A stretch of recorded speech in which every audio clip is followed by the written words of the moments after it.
Bonjour et bienvenue sur le Maître Tacticien. Aujourd'hui, nous discutons de ma propre tactique, c'est-à-dire une tactique que j'ai décidé d'inventer moi-même à partir de toutes celles que nous avons vues ensemble de notre magnifique parcours.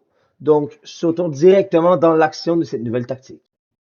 Donc, ma tactique serait composée d'un 4-3-3 un peu changé, ce qui voudrait dire qu'on aurait 4 défenseurs, on aurait 2 milieux centraux et un milieu défensif, et 2 milieux offensifs positionnés aux côtés, un peu comme des ailiers, et un attaquant de pointe.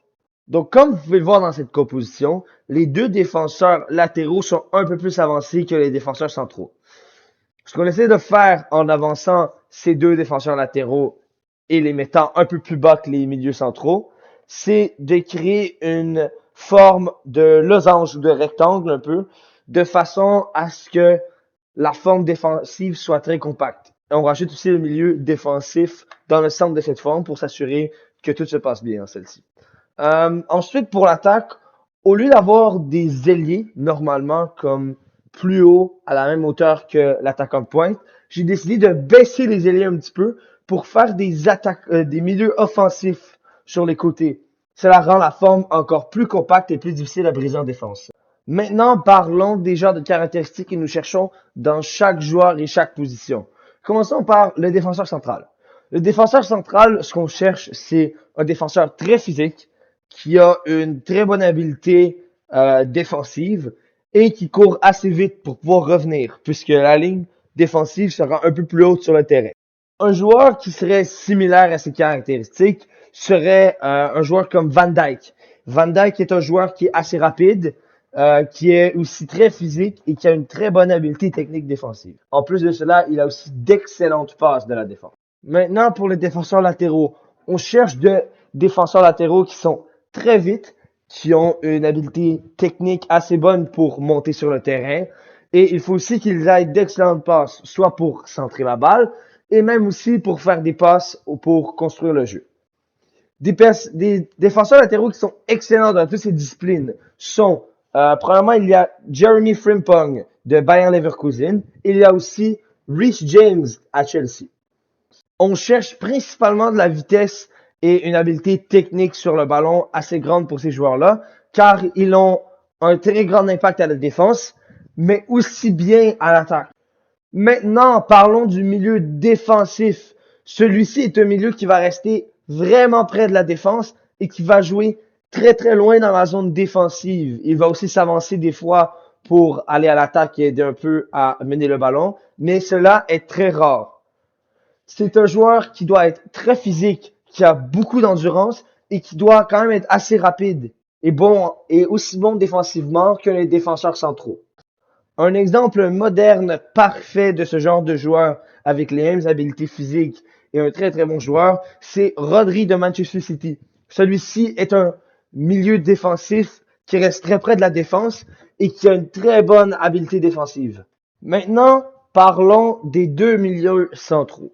Ceux-ci doivent être très créatifs, doivent avoir beaucoup d'énergie et doivent être vifs. Donc, ils doivent toujours essayer d'aller reprendre la balle le plus possible. Leur travail le plus important sera de récupérer la balle dans cette tactique.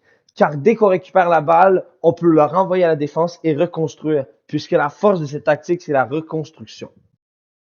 Un exemple parfait de milieu de terrain moderne qui récupère super bien la balle, c'est Yves Bissouma qui joue pour Tottenham en ce moment. Et il a au-dessus de 99 reprises de balle en 2116 minutes jouées. Ensuite, pour les milieux offensifs, on cherche des profils de joueurs très précis, c'est-à-dire des caractéristiques d'ailier comme une bonne vitesse, des bons dribbles et une capacité à centrer le ballon. Mais on cherche aussi des capacités plus de milieu offensif, c'est-à-dire une capacité à revenir en défense, mais aussi de bien attaquer. Un joueur qui a le profil exact en ce moment et qui joue en première ligue, c'est James Maddison, qui a eu un très gros impact sur l'équipe de Tottenham durant son arrivée. Et maintenant, pour la pièce finale manquante de cette équipe, c'est l'attaquant de pointe. Avec l'attaquant de pointe, on cherche un attaquant qui peut aller marquer des buts, mais qui peut aussi faire une retention de balle, c'est-à-dire de se mettre face contre la défense adverse et faire une passe aux deux milieux offensifs à sa droite et à sa gauche qui devront s'avancer lorsque la situation devient trop difficile. Et un exemple parfait de joueur pour cette tactique, ça serait Harry Kane, qui est un des strikers les plus complets de la Première Ligue et aussi de la Bundesliga depuis qu'il a commencé à jouer. Il sait aussi bien dribbler, aller marquer des buts lui-même que de faire une passe à un de ses ailiers. Cette tactique, comme plusieurs autres tactiques, a des avantages, mais aussi des désavantages. Un des plus grands avantages de cette tactique, je dirais, c'est le bloc compact qu'on crée en défense. En effet, cela rend la tâche beaucoup plus difficile pour les adversaires de marquer un but. Un des autres très grands avantages de cette tactique, c'est le fait que la construction du jeu est 1000 fois plus facile. En effet, puisque tous les joueurs sont bien espacés et avec le bloc, on crée beaucoup de chemins différents et de façons que la balle peut se faire traverser durant le terrain. Puisque tous les joueurs ont une position qui est quand même assez proche, une position très différente les uns de l'autre, cela rend la tâche beaucoup plus difficile pour l'équipe adverse de tout marquer les joueurs.